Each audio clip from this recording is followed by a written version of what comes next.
Sobretot nosaltres ens basem molt en el que és el nostre web, diguéssim, perquè és com el nostre aparador al món, en definitiva. Més en els temps que corren, doncs hem reduït a zero la publicitat, llavors potenciem moltíssim el que és la nostra web, perquè entrin cada dia més persones i a partir d'aquí intentar vendre més a través directament de la web. El que hem fet és obrir dos espais de Facebook. El Bicis Montifans té més de 300 membres a dia d'avui. Crec que ha de créixer, de fet vull que creixi i dinamitzar-lo. I el Daybikes ja està costant una mica més. Tenim un blog amb el que fem redifusió, diguéssim, dels llocs on hem aparegut. Hi ha un MySpace d'un pilot que també hem creat. El que estic intentant és que no només hi hagi quantitat, sinó també que hi hagi qualitat. Intentarem atacar-ho més amb fòrums i amb més coses que tenim pensades de cara a dinamitzar molt més el que són aquests espais, diguéssim, en general, tant al Facebook com al blog, com al MySpace, i la pàgina, sobretot, que cada dia entrin més persones.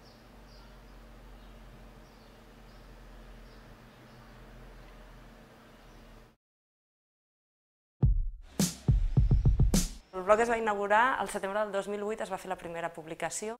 Tot el que es feia a la botiga estava documentat, estava fotografiat, es retocava, es penjava tot el mateix dia perquè les notícies fossin fresques. Intentem arribar al client i unir les dues botigues, que encara que estiguin en dues poblacions diferents, el mateix client que ve a comprar a Nucs de Sant Feliu sàpiga què passa a Nucs de Molins de Rei. Nucs ja és una firma i que dona una cosa, alguna més, i això els nostres clients ja ho saben. Aleshores, tot això havia de sortir en aquest blog. I aleshores, poquet a poquet, vam anar canviant-li la pell, li vam fer una cara nova i poquet a poquet, veient les estadístiques, també anem veient que va increixent, que diuen, estem a l'ordre de 1.100 visites mensuals de tot arreu d'Espanya. Estem ja pensant en fer videoblog, per fer inclús tutorials de coses petits, vull dir, tampoc no aspirem a grans coses, però sí el fet de poder explicar alguna cosa més de tot això que va darrere. Estem ja amb les xarxes socials, estem a Facebook, estem a Twitter i volem anar més enllà.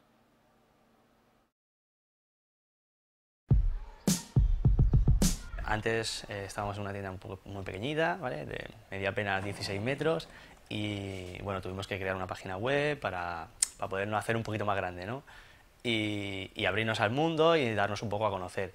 Y a partir de ahí pues fuimos incrementando un poco el tema y metimos pues lo que son TPVs. Al fin y al cabo es un ordenador más compacto, reducido para adaptarse, digamos, a los comercios grandes y comercios pequeños también, en el que puedes meter todos los artículos sin tener andar buscando tarifas de precios y demás. Va muchísimo más rápido, agiliza la faena y tienes un mejor control de estocaje y de material que tienes en la tienda.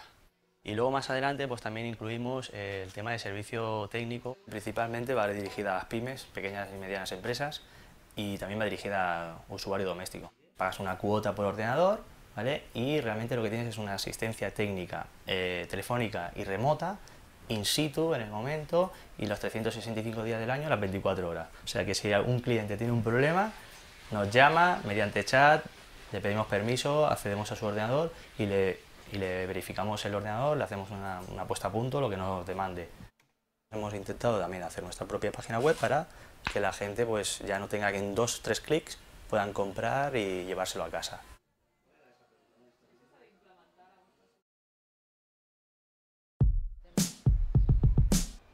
Nosaltres formem, evidentment, avui en dia amb una plataforma ubicada a internet.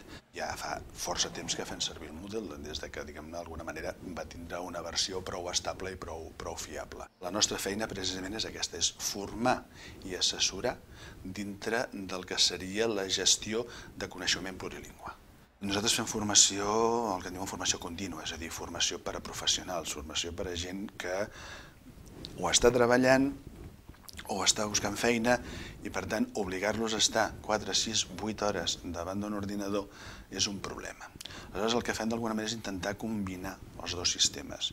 És a dir, hi ha tota una sèrie de treballs que han de fer en connexió i tota una sèrie de treballs que poden fer en desconnexió. Aquí pots establir diferents nivells, hi ha nivells a través d'un fòrum i, per tant, diguem-ne, la informació no és contínua, o pots organitzar un xat perquè la gent interactuï entre ells. Aquí ja podem establir diferents nivells de necessitat de connexió simultània, però la idea és combinar els dos sistemes de treball per tal que la gent pugui estructurar, que és la gràcia d'això, pugui estructurar el seu calendari, el seu horari de treball.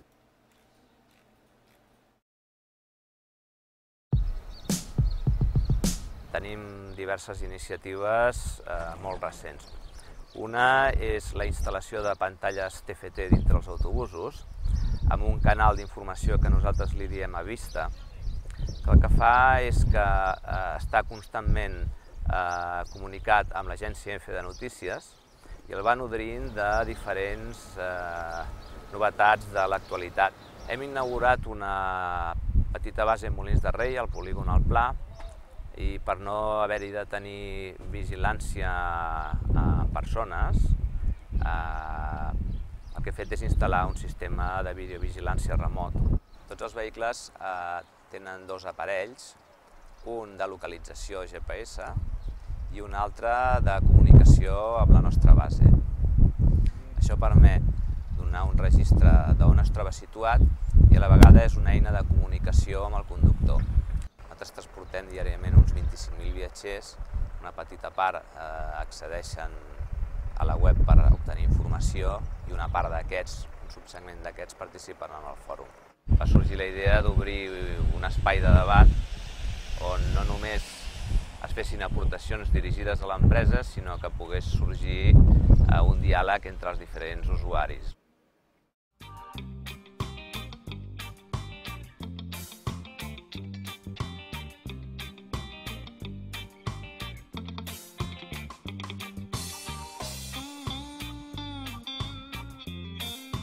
Monty sempre avançant.